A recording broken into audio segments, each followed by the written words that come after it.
Hello, we are going to take a little look at Google Docs, some of the things beyond basic.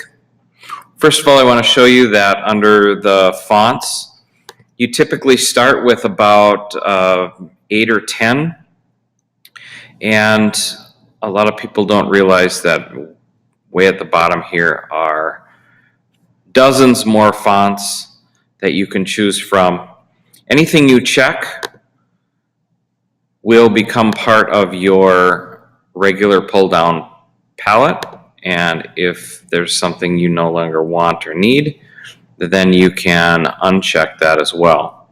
So I click OK, and now when I go in, I'm going to see that font that I chose out of that additional font. So that's a way to find some other things that you are not typically seeing in your font palette. I also want to show you the Research tab. Under Tools is Research, and that pops up a Google search bar, and anything that you search over here you'd be able to use in your document pretty easily. So if I just choose something like cats, I can find some pictures. If I wanted, I could drag these right over into my document, and it automatically puts a citation at the bottom where it came from. But I could also find an article, and if I hover over that, I can preview it so I can take a better look at it, or I could insert the link to it, or I could just cite it straight up. So now I've just added a citation for the Wikipedia page for this cat automatically. So not that you necessarily would cite Wikipedia, but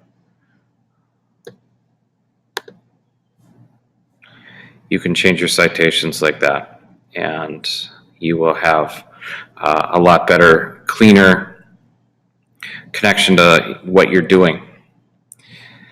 You can also fine-tune the usage rights, especially for images. So there's a tiny little thing down here that lets you toggle between just images, or Google Scholar is neat if you're doing some research. Let's say I was going to mention growth mindset.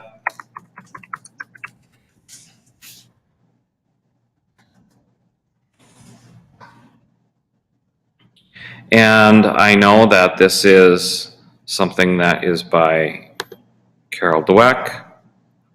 So if I want to, I can cite that as a footnote as well. And again, it comes in whatever format I choose. So if I wanted that to be MLA, I could change that, and then the next time I would cite as footnote, it would come in as MLA. So those are just a few examples of what you can use for the Research tab. It's pretty handy. It also works in slides. Check it out. I also want to talk to you a little bit about the formatting headings and so on.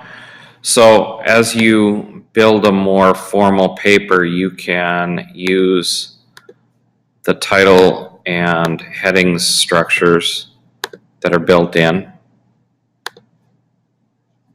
And there's a couple advantages to doing this. One, it looks pretty sharp, and you can definitely change the sizes of these if you feel they're too large, but they actually look pretty decent on a final product. But once you have them done, you've got two tools that you can use over the top.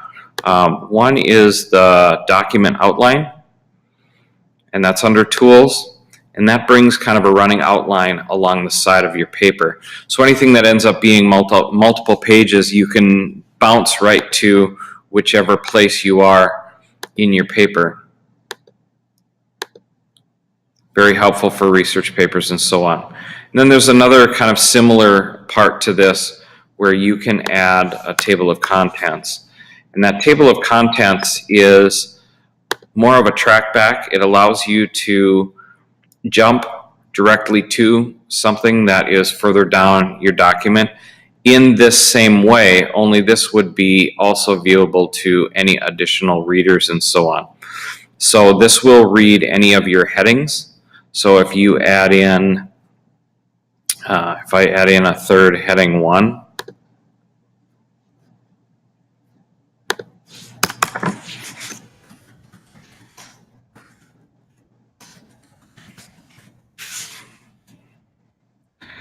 I can highlight that, make that a heading 1.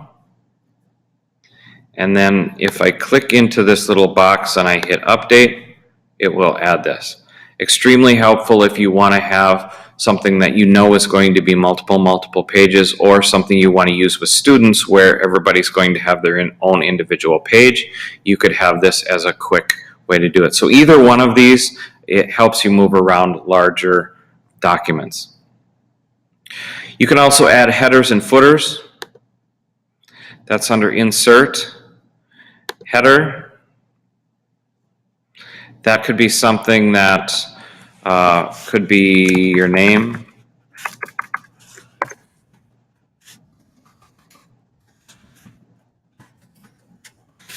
Or that could be something that is a running head that is like the heading for letterhead or something like that. And you can take that back out again in the same place.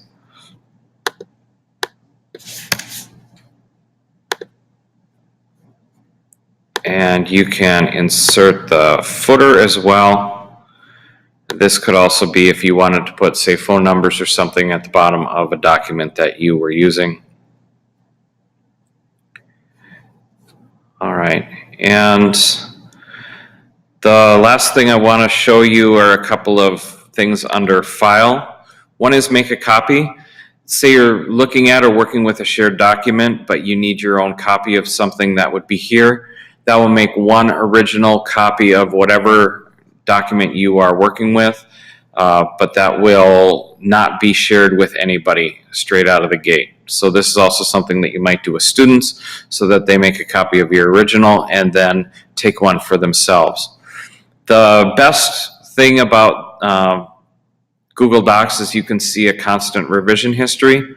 So if you have a long-term project, especially with multiple people working on it, you can look sometimes back to the minute to see what has happened in the past. This document doesn't have much of a history because I've only been working on it for these couple minutes. But if you have a longer document, you can go into revision history. And if you liked better where it was a few days ago or a few editors ago, you can go back to a previous revision and change it, or copy and paste a certain portion of it and then go back.